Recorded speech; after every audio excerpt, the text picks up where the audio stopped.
नमस्कार। प्राइम न्यूजमा स्वागत छ। म संगीता कटुवाल। म दिपेश घिमिरे। सुरु गरौँ आजका हेडलाइन्सबाट। 22 अर्ब लागतमा तयार भएको पोखरा अन्तर्राष्ट्रिय विमानस्थल व्यावसायिक उडानका लागि तयार। पर्यटनले फड्को मार्ने विश्वास, प्रधानमन्त्री प्रचण्डले भोलि उद्घाटन गर्ने। बीपीको राष्ट्रिय एकता तथा मेलमिलाप नीति आज पनि उत्तिकै सान्दर्भिक। कांग्रेस भने गुटोपगुटले थिलो थिलो बलियो र बदलिएको पार्टी बनाउने सपना अपुरै। संसारभर अंग्रेजी नयाँ वर्ष 2023 को स्वागत गरिँदै नेपालमा पनि पर्यटकीय स्थलमा नयाँ वर्ष मनाउन स्वदेशी विदेशी पर्यटकको ओइरो। ठमेलमा सडक महोत्सव। कम्बोडियाको क्यासिनोमा भएको आगलागी विद्युतीय खराबीका कारण भएको पुष्टि। एक नेपाली सहित 26 जनाको मृत्यु, 50 जनाभन्दा बढी अस्पताल भर्ना।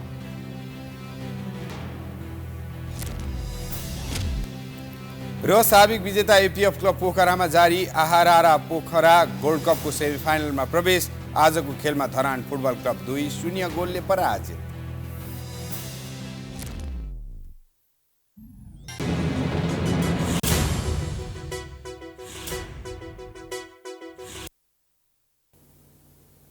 अब प्राइम न्यूज विस्तारमा। प्रधानमन्त्री पुष्पकमल दाहाल प्रचण्डले अब भाषणभन्दा काम बढी गर्ने बताएका छन्। प्रधानमन्त्री भएपछि पहिलो पटक गृह जिल्ला चितवन पुगेका दाहालले आफ्नो बाँकी जीवन सुशासन र विकासको निम्ति समर्पित गरेको बताए। चितवनको नारायणी नमुना माध्यमिक विद्यालयको हीरक महोत्सव कार्यक्रमलाई सम्बोधन गर्दै प्रधानमन्त्री दाहालले आफ्ना बाँकी दिन देश र जनताको पक्षमा रही काम गर्ने बताए। म अहिले धेरै भाषण गर्ने मनस्थितिमा छैन। यो कार्यकाल म भाषण कम, काम धेरै र जनताको सेवा धेरै गरेर प्रस्तुत हुने मैले प्रतिज्ञा गरेको छु। प्रधानमन्त्री दाहालले जनताको पक्षमा सुशासन र विकासको पक्षमा काम गर्दै जाने र नेपाल र नेपाली जनताको आवश्यकतालाई सम्बोधन गर्ने प्रतिबद्धता जनाए। कार्यक्रममा प्रधानमन्त्री दाहालले जनतालाई पीर मर्कामा पार्ने कुनै पनि निर्णयमा कठोर कदम नचाल्ने समेत बताए।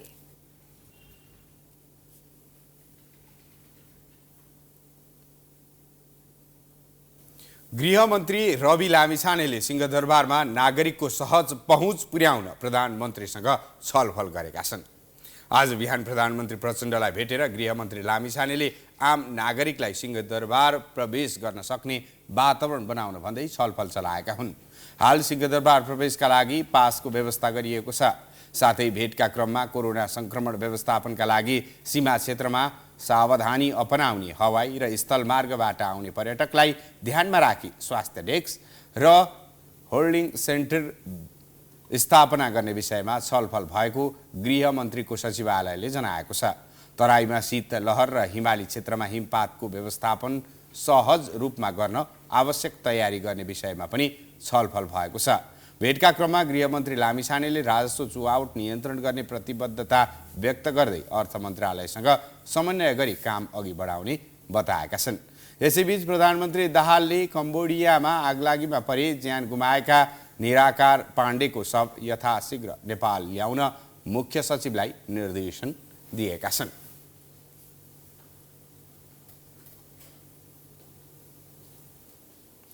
उपप्रधान तथा गृहमन्त्री रवि लामिछाने नेकपा एमाले अध्यक्ष केपी शर्मा ओलीसँग पनि भेटवार्ता गरेका छन्। बिहान प्रधानमन्त्री पुष्पकमल दाहाल प्रचण्डलाई भेटेका रवि दिउँसो ओलीलाई भेट्न बालकोट पुगेका हुन्। सत्तारूढ दलहरूबीच मन्त्रालयको भागबण्डा टुङ्गो लागि नसकेका कारण रविले छलफल गर्दै आएका छन्।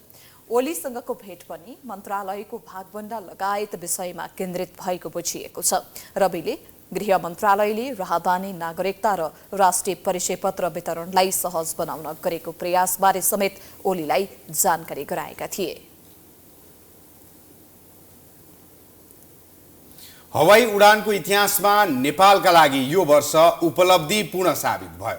74 वर्षसम्म एउटै अन्तर्राष्ट्रिय विमानस्थलले गुजारा गर्दै आएको नेपालले 2078 मा भने एक वर्षको अवधिमै थप 2वटा अन्तर्राष्ट्रिय विमानस्थल पायो, जसमध्ये पछिल्लो पोखरा अन्तर्राष्ट्रिय विमानस्थलको उद्घाटन भोलि हुँदैछ।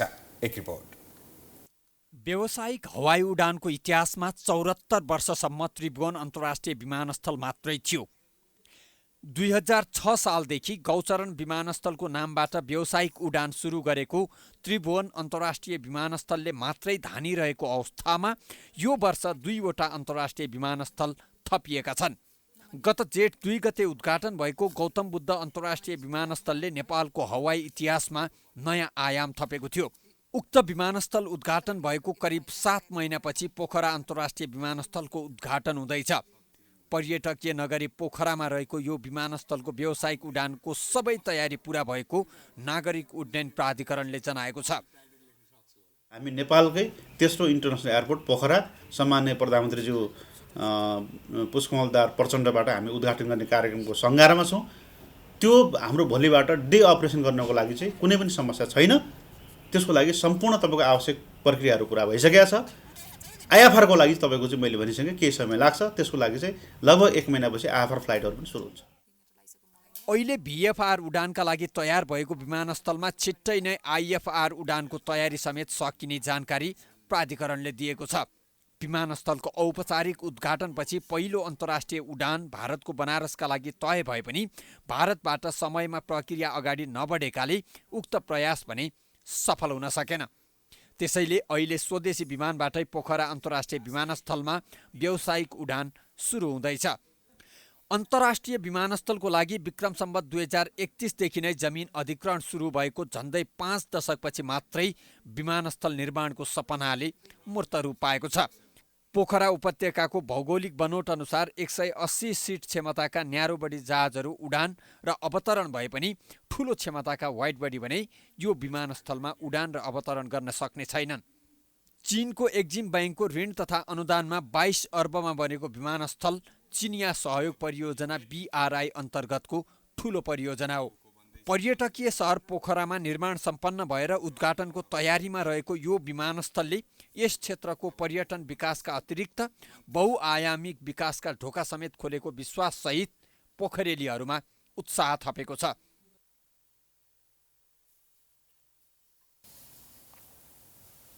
नागरिक उड्डयन मन्त्रालयका सचिव सुरेश अधिकारीले नेपालको हवाई क्षेत्रलाई अझै सुरक्षित र दिगो बनाउन चुनौती रहेको बताएका छन्। नेपाल नागरिक उड्डयन प्राधिकरण क्यानको 24औं वार्षिक उत्सवको अवसरमा शनिबार काठमाडौँमा आयोजित कार्यक्रममा सचिव अधिकारीले पछिल्लो 4 वर्ष यता क्यानले निकै सुधारका काम गरेको भन्दै अझै नेपालको हवाई क्षेत्रलाई अझै सुरक्षित र दिगो बनाउन चुनौती रहेको बताएका हुन्।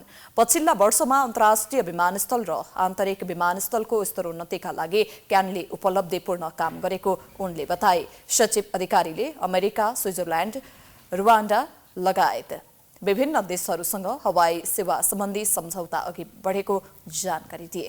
विगत 3-4 वर्षदेखिको अवस्थालाई हेर्नु भने क्यानले के राम्रा कामहरूको सुरुवात गरेको छ। अझ हाम्रो हवाई सेवालाई सेफ र रिलायबल बनाउनु पर्ने चुनौती छ। त्यसमा क्यानको पनि महत्त्वपूर्ण भूमिका हुन्छ। त्यसको लागि रेगुलेटरी पावरलाई इन्हेन्स गर्नुपर्ने आवश्यक छ। टेक्निकल मेन पावरलाई अझ ट्रेन गर्नुपर्ने र त्यसैको माध्यमबाट रेगुलेसनलाई बलियो बनाउनु पर्ने आवश्यकता रहेको छ। प्राधिकरणका महानिर्देशक प्रदीप अधिकारीले त्रिभुवन विमानस्थलमा हुने विमान चापलाई ध्यान दिई रात्रिकालीन उडानलाई प्राथमिकतामा राखिएको जानकारी दिए। गौतम बुद्ध विमानस्थलमा उडानमा प्रोत्साहन गर्न अन्तर्राष्ट्रिय सेवा प्रदायकलाई सहुलियत दिएको उनले बताए।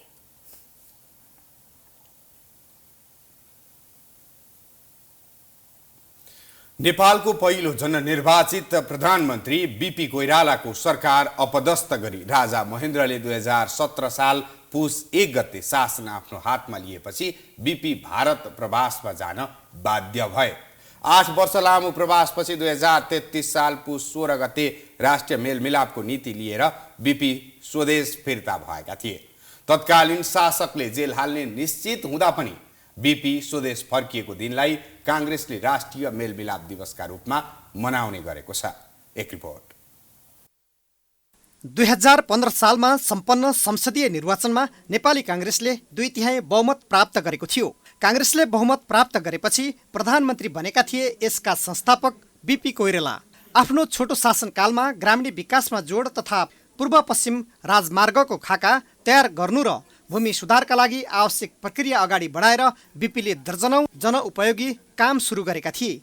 राजा महेन्द्रले 2021 सालमा भूमि सुधार लागू गरेको खाका यसअघि बिपी कोइरालाको सरकारले तयार गरेको बताउने गरिएको छ। स्वदेश तथा विदेशमा समेत टावर पर्सनालिटी भएका बिपी कोइराला प्रजातान्त्रिक समाजवादका प्रवर्तक समेत मानिन्छन्। हाम्रो मुलुक किसान छ, जसले किसानको भलाइ गर्दछ, हलो जोत्ने मान्छेको भलाइ गर्छ, जसले गाउँलाई सिँगार्छ, गाउँमा बस्ने मानिसहरूलाई को भलाइ गर्छ, त्यही समाजवादी हो।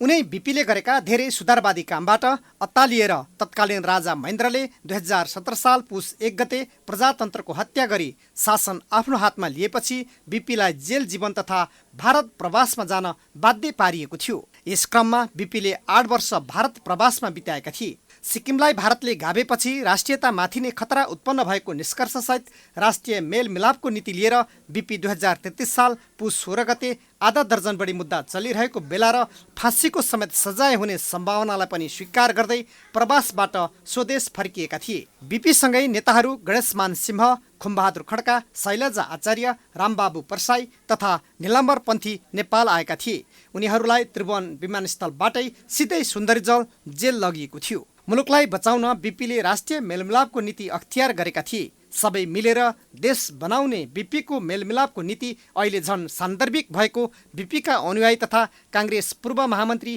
केबी गुरुङको भनाइ छ। मेलमिलाप भनेको चिज नै संसारमा चाहिने चिज हो भन्ने खालको कुराहरू त्यो बेलामा बिपीले सोचेर भनेका हुन्।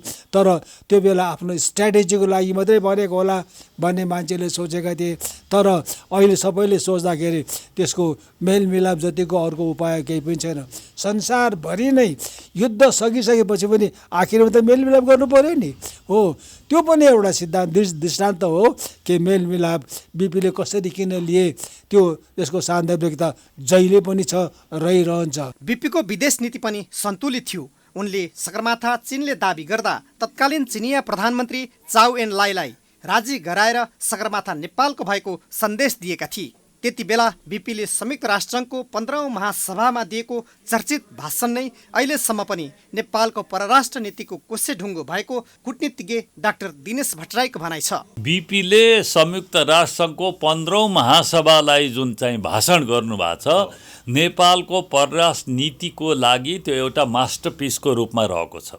त्यति बेला बिपीले विश्व रङ्गमञ्च, त्यो युनाइटेड नेसन्सको मञ्चमा उभिएर के भन्नुभएको छ भन्दाखेरि, हामीले प्रत्येक चाहिँ विषयलाई त्यसको गुण दोषको आधारमा हामी केलाउँछौँ र हामीले हाम्रो चाहिँ नेपालको राष्ट्रिय हित कतातिर छ हामी त्यतैतिर अडान लिन्छौँ।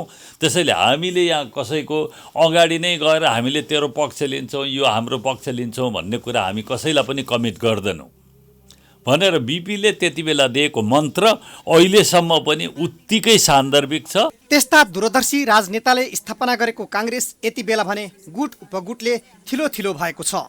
जति नै मेलमिलापको रटान लगाए पनि काङ्ग्रेस सधैँ आफ्नै गुटको शिकार हुने गरेको छ। पुस्तान्तरण र रूपान्तरणको नारा लगाएका काङ्ग्रेसका युवा महामन्त्रीले यस मेलमिलापको दिनमा संयुक्त विज्ञप्ति जारी गरी बदलिएको र बलियो काङ्ग्रेस बनाउने वाचा गरेका छन्। बिपी राजनेता मात्र थिएनन्, उनी नेपाली तथा हिन्दीका साहित्यकार पनि थिए।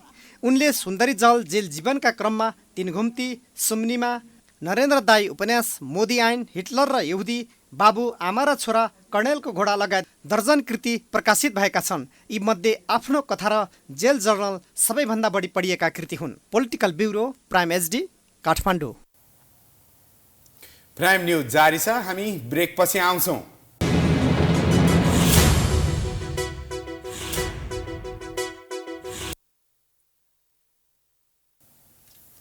ब्रेकपछि स्वागत छ।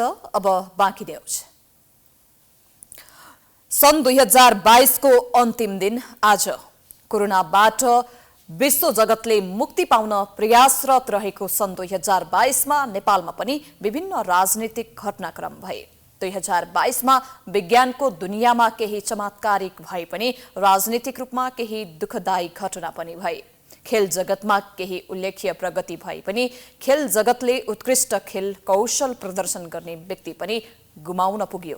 हेरौँ यो रिपोर्ट। नेपालको परिप्रेक्ष्यमा हेर्दा राजनीतिक तवरले सन् 2022 केही सन्तोषजनक वर्ष भए पनि न्यायपालिकामा राजनीतिक हस्तक्षेप सतहमा देखियो। सन् 2022 को सुरुवाती चरणमै सर्वोच्च अदालतका प्रधान न्यायाधीश चोलेन्द्र शमशेर जौहरा विरुद्ध संसदमा महाभियोग दर्ता भयो, तर अझैसम्म त्यसले निकास हुन पाएको छैन। यही वर्ष नै 2020बाट सुरु भएको कोरोना भाइरस विरुद्धको खोप अधिकांश नागरिकले प्राप्त गरे। वैशाखमा स्थानीय तहको निर्वाचन पनि सम्पन्न भयो। अमेरिकासँग भएको विवादास्पद मिलेनियम च्यालेन्ज कर्पोरेसनको सम्झौता पनि व्याख्यात्मक घोषणासहित संसदले पारित गर्यो। एमसिसीसँगै एसपीबी सम्झौताको पनि विषय बाहिरिएपछि त्यसबाट सरकार पछि हट्नु पर्यो। 2022 को अन्त्यतिर प्रदेश सभा र प्रतिनिधि सभाको निर्वाचन सम्पन्न हुनेदेखि नयाँ सरकार समेत बन्यो। निर्वाचनमा कुनै पनि दलको स्पष्ट बहुमत नभएको अवस्थामा दोस्रो ठूलो दल एमाले, रासुपा लगायतका दलको समर्थनमा नेकपा माओवादी केन्द्रका अध्यक्ष पुष्पकमल दाहाल प्रचण्ड प्रधानमन्त्री नियुक्त भए। छिमेकीसँगको सम्बन्धका हिसाबले कुनै उल्लेख्य प्रगति भएन। दक्षिणी छिमेकी भारत र उत्तरी छिमेकी चीनबाट उच्च स्तरीय भ्रमण भए पनि वर्षौंदेखि रहिआएका सीमा समस्या लगायतका विषय थाँती नै रहे।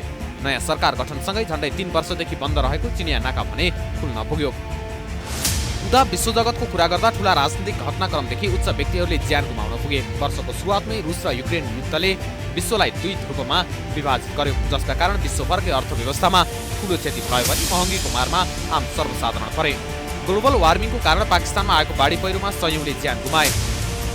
करिब 70 वर्ष बेलायतमा शासन गरेकी 96 वर्षीय महारानी एलिजाबेथ द्वितीयको निधन भयो। विश्वकै शक्तिशाली मुलुकको रूपमा कहलिएको चीनले तेस्रो पटक सी जिनपिङको नेतृत्व नै स्वीकार गर्यो। रुस र युक्रेन युद्धमा होमिरहेकै समयमा ताइवानको विषयले चीन र अमेरिकाको सम्बन्धमा खासै सुधार हुन सकेन। विज्ञान र प्रविधिको क्षेत्रमा भने यो वर्ष सम्झना लायक वर्ष बनेको छ।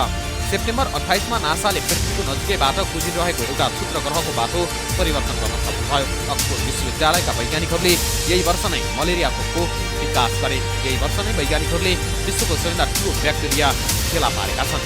त्यस्तै यही वर्ष नै विश्वकपको सफल आयोजना भयो, जसमा दर्जनौं विश्व कीर्तिमान बने। अर्जेन्टिनाका महान फुटबलर लियोनल मेस्सीले आफ्नो देशका लागि विश्वकप चुम्ने अवसर पाए। उता विश्वकपको रौनक सेलाउँदै गर्दा वर्षको अन्तिमतिर फुटबलका कालो मोती भनेर चिनिने महान फुटबलर पेलेको निधनले खेल जगतलाई स्तब्ध बनायो। यसरी समग्रमा हेर्दा राजनीतिक क्षेत्र सामान्य, प्रविधिको लागि उत्कृष्ट र खेल जगतको लागि कतै पीडा त कतै राम्रै वर्षको रूपमा 2022 बितेको छ।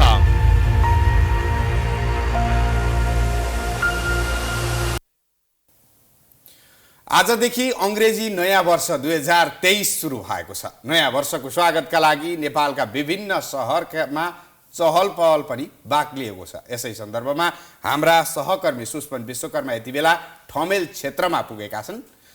त्यहाँबाट प्रत्यक्ष रूपमा उनी जोडिँदैछन्। त्यसको प्रत्यक्ष प्रसारणतर्फ तपाईहरूलाई हामी केन्द्रित गराउन चाहन्छौँ। 2022 को अन्तिम दिन डिसेम्बर 31 र यो वर्षको अन्तिम दिन र अबको केही घण्टामै केही क्षणमै अब हामी अङ्ग्रेजी नयाँ वर्ष पाउँदैछौँ 2023 र अहिले काठमाडौँको मुख्य सहरहरू, मुख्य सहरी इलाकाहरू निकै झकिझकाउ, हराभरा, निकै सुन्दर देखिएको छ, निकै सजाइएको छ। यति बेला म काठमाडौँको ठमेल क्षेत्रतर्फ छु र ठमेल क्षेत्रको एउटा होटल व्यवसायको होटल नजिकै यस्तो आसपासमा छु र यहाँ निकै सजाइएको अवस्था तपाईँहरूले प्रत्यक्ष रूपमा देख्न सक्नुहुन्छ र यहाँ केही युवा साथीहरू यो नयाँ वर्ष आउँदै गरेको अवसरमा नयाँ वर्षको पूर्व सन्ध्यामा विभिन्न जलपानका कार्यक्रमहरू गरेर रमाइलो गरिरहेको दृश्य हामी प्रत्यक्ष रूपमा देख्न सक्छौँ र तपाईँहरूले देख्न सक्नुहुन्छ यो ठमेल परिसर निकै सजावट गरिएको छ र केही दिन अगाडि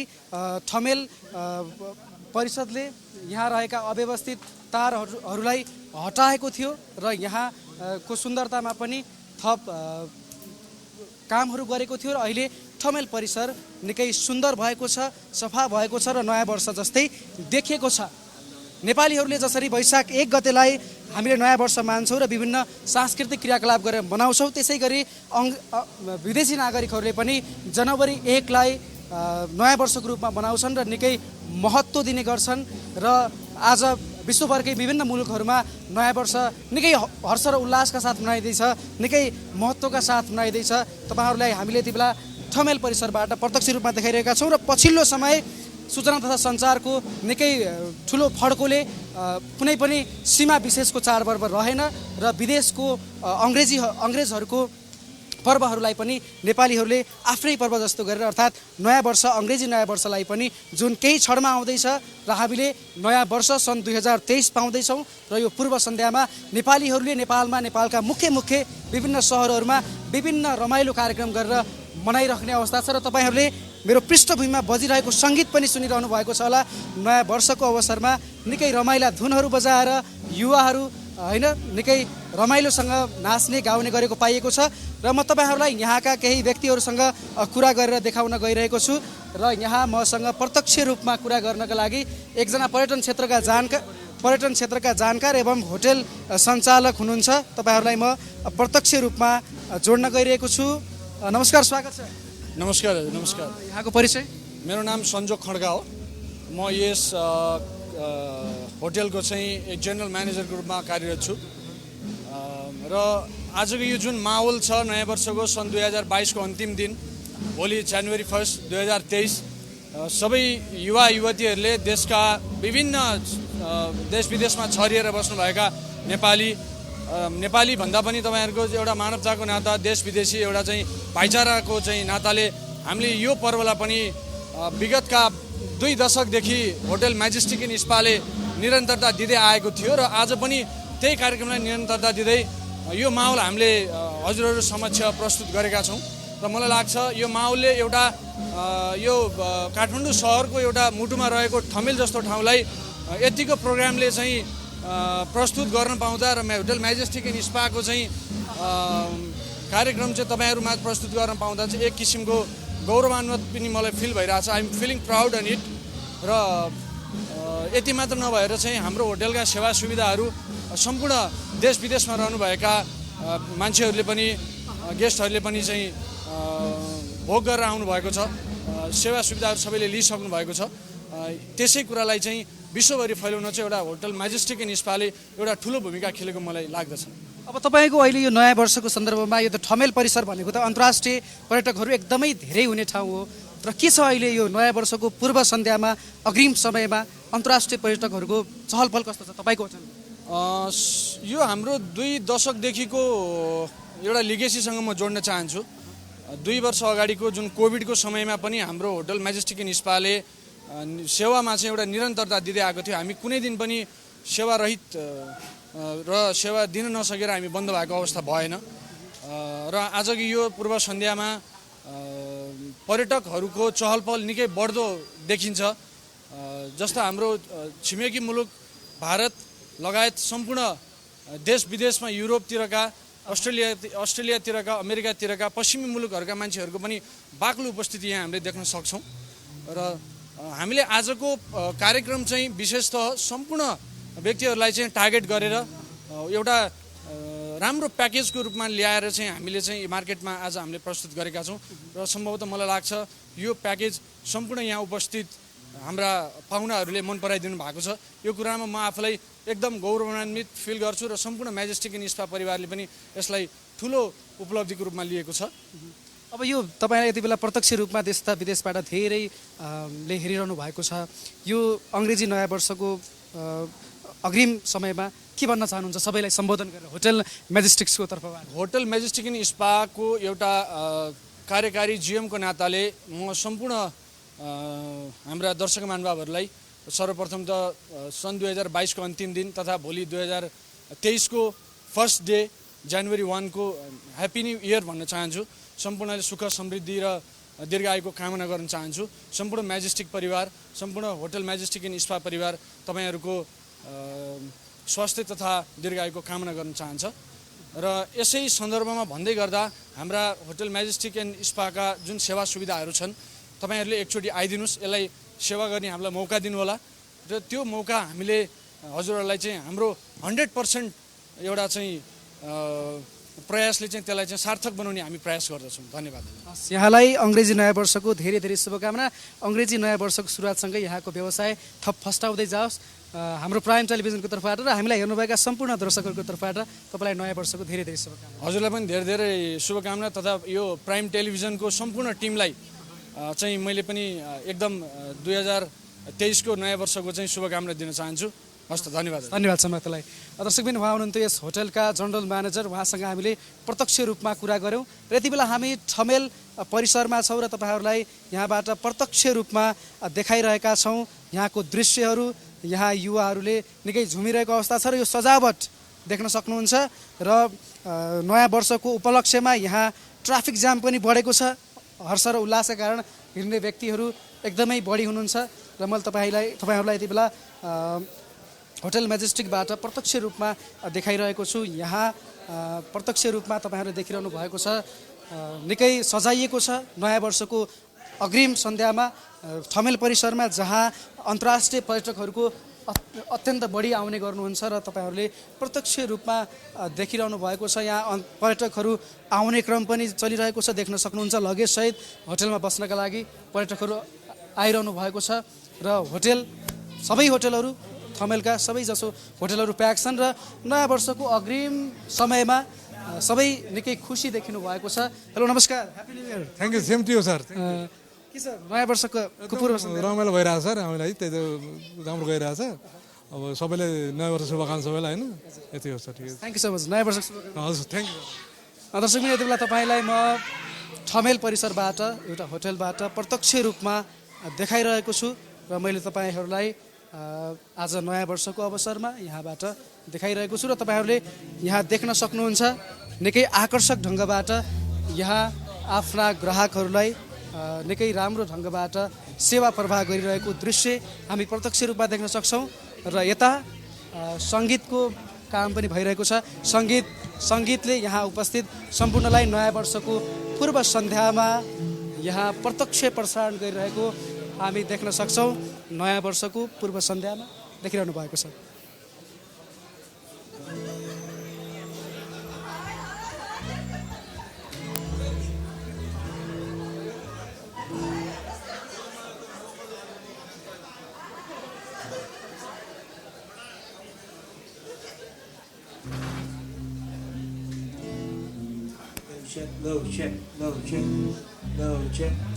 दर्शकवृन्द, यहाँ गीत सङ्गीतको पनि तयारी भइरहेको छ र यहाँ निकै मनोरम तरिकाले नयाँ वर्षको पूर्व सन्ध्यामा यो होटलमा आएका ग्राहकहरू निकै झुमिरहनु भएको छ, रमाइरहनु भएको छ। नयाँ वर्ष सबैलाई लागिरहेको छ। अङ्ग्रेजी नयाँ वर्ष पछिल्लो समय नेपालीहरूले पनि निकै महत्त्वका साथ मनाउने गर्नुहुन्छ र सूचना र प्रविधिमा भएको फड्कोले पनि यो संसारलाई सानो बनाएको छ, साँगुराएको छ र एक अर्काको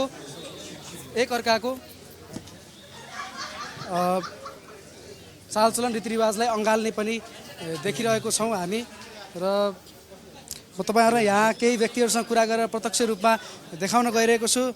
हेलो, नमस्कार। नमस्कार। प्राइम टिभी आइपुग्नु छ। के छ नयाँ वर्ष, अङ्ग्रेजी नयाँ वर्ष कतिको लागिरहेको छ? एकदम रमाइलो लागिरहेको छ। हामी अहिले होटल मनाङ स्थित ठमेलमा छौँ। एकदम रमाइलो लागिरहेको छ। एकदम के छ नयाँ वर्ष, अङ्ग्रेजी नयाँ वर्षलाई कसरी लिनुहुन्छ एउटा नेपाली? होइन, अब हामी नेपालमा भइसकेपछि सबैबाट मान्नुपर्छ।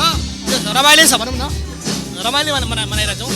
यहाँहरू सबैलाई नयाँ वर्षको शुभकामना। सबैलाई शुभकामना। दर्शकबिन, यति बेला हामी ठमेल परिसरमा छौँ र तपाईँहरूलाई प्रत्यक्ष रूपमा देखाइरहेका छौँ। हजुर, नमस्कार। नयाँ वर्षको शुभकामना। धन्यवाद, एकदम धन्यवाद छ तपाईँलाई पनि। कस्तो महसुस भइरहेको छ? एकदम रमाइलो महसुस भइरहेको छ। अहिले नयाँ वर्षले नयाँ उमङ्ग, नयाँ जागर, नयाँ जोस ल्याइरहेको छ। त्यही भएर हामीले यसरी फ्यामिली ग्यादरिङ गरेर नयाँ वर्ष मनाइरहेको छौँ। तपाईँले हेरिरहनु भएकालाई के भन्न चाहनुहुन्छ? म सबैलाई चाहिँ नयाँ वर्षको शुभकामना दिन चाहन्छु। देशमा स्थायित्व, शान्ति आओस्, देशमा प्रगति होस्, सबैजना सुखी हुन्, त्यही सन्देश दिन चाहन्छु। दर्शकबिन, तपाईँहरूलाई प्रत्यक्ष रूपमा यहाँबाट जानकारी गइरहेका छौँ र म तपाईँहरूलाई सडक परिसरतर्फ लैजान गइरहेको छु र यति बेला होटल मनाङबाट तपाईँहरूलाई प्रत्यक्ष रूपमा म देखाइरहेको छु। नयाँ वर्षको रौनकता यहाँ छाएको छ र ठमेल परिसर निकै रमाइलो देखिएको छ, झकिझकाउ देखिएको छ र यहाँ राष्ट्रिय अन्तर्राष्ट्रिय पर्यटकहरू आउने क्रम बढिरहेको छ र तपाईँहरूले यतातर्फ देख्न सक्नुहुन्छ निकै सजावट गरिएको छ, झकिझकाउ पारिएको छ। नयाँ वर्ष, अङ्ग्रेजी नयाँ वर्ष 2023 केही क्षणमै आउँदैछ र यति बेला ठमेल परिसर सङ्गीतमय भएको छ, रमाइलो भएको छ, सुन्दर भएको छ। तपाईँहरूलाई देख्न सक्नुहुन्छ यहाँ पर्यटकहरू यहाँबाट प्रत्यक्ष रूपमा देखिरहनु भएको छ।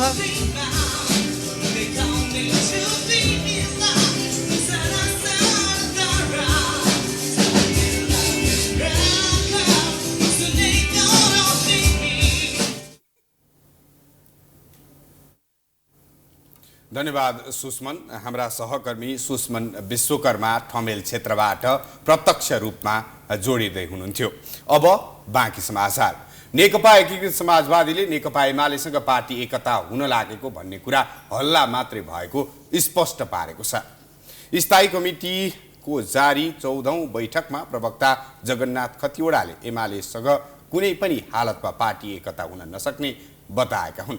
उनले एमालेमा मिसिने हल्ला निराधार र कपोकल्पित भएको भन्दै नेता तथा कार्यकर्तालाई हल्लाको पछि नलाग्न आग्रह गरे। पार्टी विलय अथवा एकीकरण अथवा कुनै पनि नामको कुनै पनि गतिविधि अगाडि बढाउने गरी हामीले कुनै काम गरेका छैनौँ। त्यसमा हाम्रो रुचि पनि छैन। हाम्रो बढीभन्दा बढी रुचि वाम एकताका लागि एजेन्डाहरूमा एकता गर्दै अगाडि हिँड्ने कुरामा अलि बढी रुचि छ। आज हामी आफ्नो पार्टी सङ्गठनलाई सुदृढीकरण गर्ने अभियानमा लागेका छौँ। त्यो योजना बनाउँदैछौँ। यसकारण यो अथवा त्यो पार्टीसँग एकीकरण हुँदैछ भन्ने हल्ला सम्पूर्ण रूपमा निराधार हो। खतिवडाले अध्यक्ष माधव नेपाललाई कतैबाट पनि राष्ट्रपतिको अफर नआएको समेत जानकारी दिए। बैठकमा आगामी रणनीति र कार्ययोजना, पार्टी सरकारमा सहभागी हुने या नहुने विषयमा छलफल भइरहेको छ।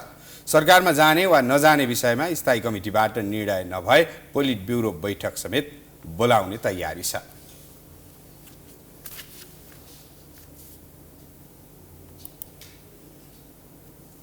नेकपा एमालेका नेता महेश बस्नेतले नेपाली काङ्ग्रेस नेत्री आरजु राणा र नेता बालकृष्ण खाँडमाथि अर्बौंको चलखेल गरेको आरोप लगाएका छन्।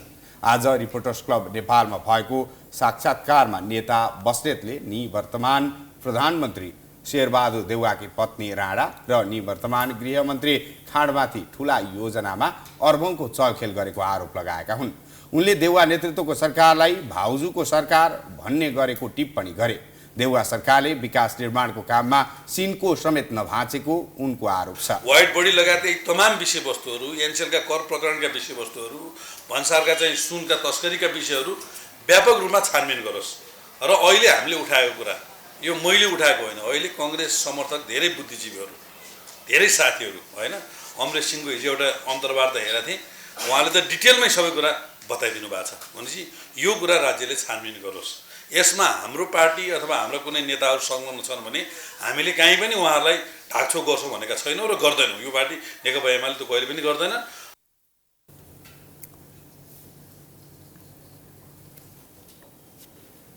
नेता बस्नेतले एनसेलदेखि सूर्य विनायक धुलीखेल सडकमा पनि पैसाको सेटिङ गरेको आरोप लगाए।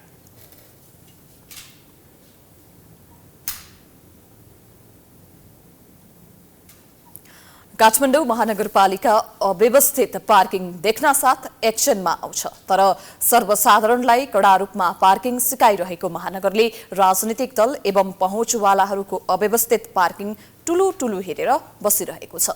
नेकपा एकीकृत समाजवादीले आफ्नो कार्यालय परिसर अगाडि फुटपाथदेखि बाटोसम्म कब्जा गरेर पार्किङ गर्दा पनि सरोकारवाला निकायले देखेको नदेखे झैं गरिरहेका छन्। हेरौं यो रिपोर्ट। पहिले यी दृश्यहरू हेर्नुहोस्।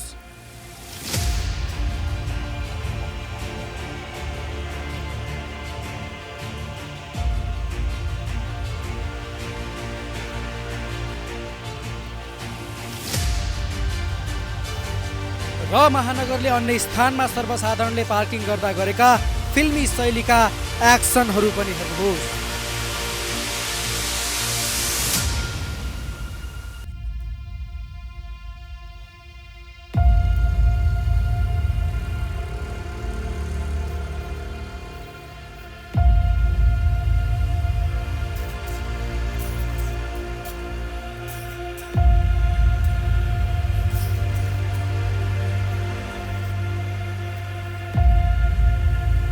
काठमाडौँ महानगरपालिकाभित्र अव्यवस्थित रूपमा पार्किङ गर्न मनाही छ।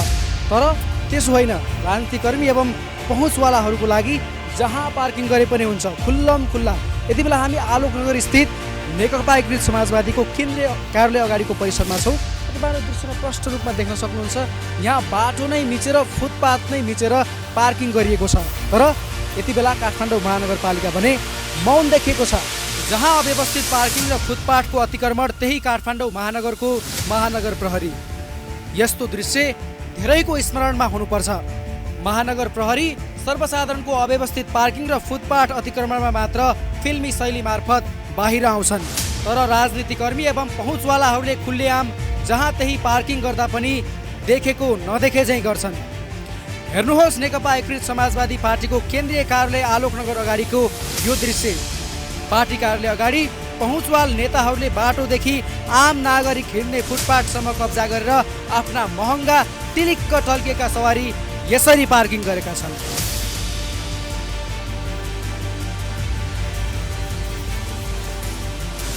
भिआइपीहरूले आफ्ना सवारी साधन सही ठाउँमा पार्किङ गर्न जानेनन् वा आवश्यक नै ठानेनन्, तर बाटो र फुटपाथ नै कब्जा गरेर पार्किङ गर्दा पनि महानगरपालिकाले देखेको नदेखे झैँ गरिरहेको छ।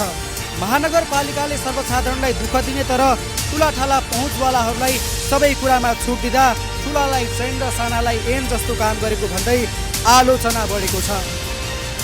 काठमाडौँ महानगरपालिकाले अव्यवस्थित पार्किङको नाममा आम सर्वसाधारणलाई कारबाही गर्ने तर पहुँचवाला एवं राजनीतिकर्मीलाई भने खुल्लम खुल्ला छोडिदिँदा महानगरपालिकाको कार्यप्रति नै प्रश्न उठेको छ। यस प्रश्नको महानगरपालिकाले जबरजस्त जवाफ दिन सकोस्। क्यामेरामा दिलमन्यु सिलवालका साथमा Suspan Vishwakarma, prime television, Kathmandu. Prime news जारी छ, हामी ब्रेकपछि आउँछौँ।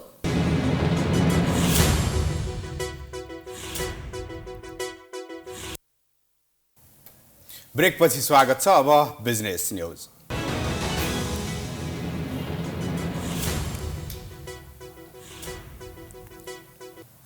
राष्ट्रिय उद्योग तथा व्यापार महासंघले नेपालको अर्थतन्त्र श्रीलङ्काको बाटोमा जाने प्रबल खतरा बढेको बताएको छ। आज रिपोर्टर्स क्लब नेपालमा पत्रकार सम्मेलन गर्दै महासंघले मुलुकलाई आर्थिक सङ्कटबाट जोगाउन तत्काल महत्त्वपूर्ण कदम चाल्नुपर्ने बताएको हो। उसले ससाना व्यवसायीलाई सजगताका साथ व्यापार गर्ने वातावरण निर्माण गर्नुपर्ने लगायत विभिन्न 11 बुँदे सुझाव अघि सारेको छ।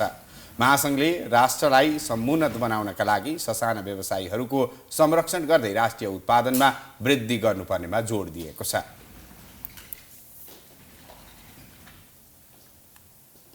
ससाना व्यवसायलाई उचित स्थानको व्यवस्थापन नगरी विस्थापित नगरियोस्। कृषि क्षेत्रमा उत्पादनको आधारमा अनुदान कार्यक्रमको व्यवस्था गरियोस्। 10 नम्बरमा सुदखोरी व्यवसायको अन्त्य गरी उत्पादनमूलक व्यवसायको विकास गरियोस्। महासंघले शुक्रबार बसेको महासंघको बैठकमा धारणा सार्वजनिक गर्दै अहिले देश रेमिटेन्सको भरमा चलिरहेको समेत जनाएको छ।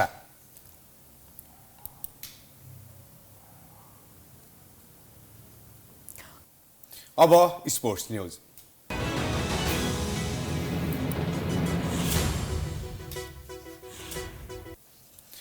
साबिक विजेता एपीएफ क्लब पोखरामा जारी आहारारा पोखरा गोल्ड कपको सेमिफाइनलमा प्रवेश गरेको छ। पोखरा रङ्गशाला फुटबल मैदानमा भइरहेको खेलमा धरान फुटबल क्लबलाई एपीएफले 2-0 पराजित गर्दै सेमिफाइनलको यात्रा तय गरेको छ।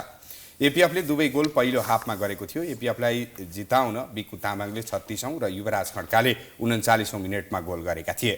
दोस्रो हाफमा धरानले खेलमा केही सुधार गर्दै एपीएफलाई केही दबावमा राखे पनि गोल गर्न भने सकेन। पाएका अवसरलाई समेत सदुपयोग गर्न नसक्दा 2074 पछि पुनः सेमिफाइनलसम्म उक्लिने धरानको सपना अधुरै रह्यो।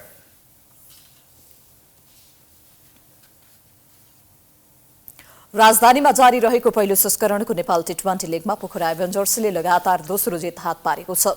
प्रतियोगिताको 6औं खेलमा पहिलो जित हात पारेको पोखराले आफ्नो 7औं खेलमा 5 खेलसम्म अपराजित रहेको लुम्बिनी अल स्टारलाई 9 विकेटले पराजित गरेको हो। ट्यू मैदानमा भएको खेलमा लुम्बिनीले दिएको 128 रनको लक्ष्य पोखराले 18.2 ओभरमा 1 विकेट गुमाएर पूरा गर्यो। पोखरालाई जित दिलाउने क्रममा आरिफ शेख र आसिफ शेखले दोस्रो विकेटका लागि 95 रनको साझेदारी गरेका थिए। आसिफ 62 बलमा 77 रनमा अभिजित रहँदा आरिफले अभिजित 26 रन बनाए। लुम्बिनीका लागि किशोर महतोले 1 विकेट लिए।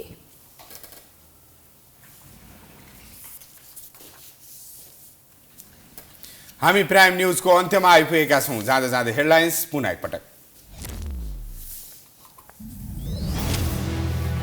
22 अर्ब लागतमा तयार भएको पोखरा अन्तर्राष्ट्रिय विमानस्थल व्यावसायिक उडानका लागि तयार। पर्यटनले फड्को मार्ने विश्वास, प्रधानमन्त्री प्रचण्डले भोलि उद्घाटन गर्ने। बीपीको राष्ट्रिय एकता तथा मेलमिलाप नीति आज पनि उत्तिकै सान्दर्भिक। कांग्रेस भने गोट उपगोटले थिलो थिलो बलियो र बदलिएको पार्टी बनाउने सपना अपुरै। संसारभर अङ्ग्रेजी नयाँ वर्ष 2023 को स्वागत गरिँदै नेपालमा पनि पर्यटकीय स्थलमा नयाँ वर्ष मनाउन स्वदेशी विदेशी पर्यटकको ओइरो, थमेलमा सडक महोत्सव। कम्बोडियाको क्यासिनोमा भएको आगलागी, विद्युतीय खराबीका कारण भएको पुष्टि। एक नेपाली सहित 26 जनाको मृत्यु, 50 जना भन्दा बढी अस्पताल भर्ना।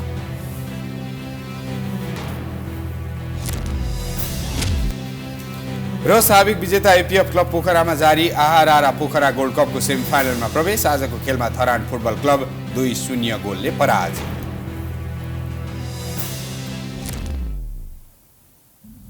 प्राइम न्यूज अहिलेलाई सकियो। यसपछिको प्रस्तुति हमलाको हमला हेर्न सक्नुहुनेछ। हेर्दै गर्नुहोला प्राइम टेलिभिजन। नमस्कार।